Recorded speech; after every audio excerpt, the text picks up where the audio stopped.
Hi guys! Naaalala nyo to? Ito yung scented candle na pinakita ko sa inyo dati na ginagamit ko tuwing nagmo-morning devotion ako o kaya naman nag-journal ako sa gabi.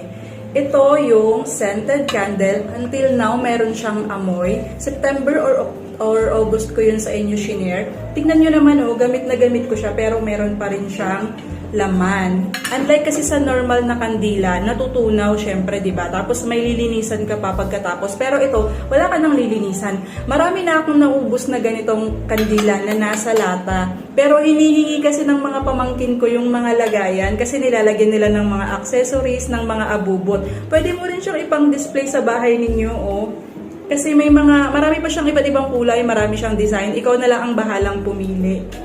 So, mag-link ako sa yellow basket yung gusto mo rin nito kung nag-journal ka, nagde-devotion ka, or simpleng panregalo ngayong darating na Pasko sa mga ninang mo, sa mga tita mo. Ayan Kasi iba-iba yung kulay nito. Marami kang pagpipilian. Tapos mura lang siya. Mayroon ng mga less than 50 pesos lang na ganito.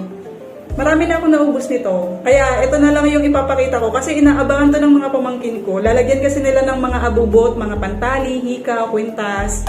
Yan. Kaya marami siyang purpose. Ililink ko sa yellow basket kung gusto mo ng ganito.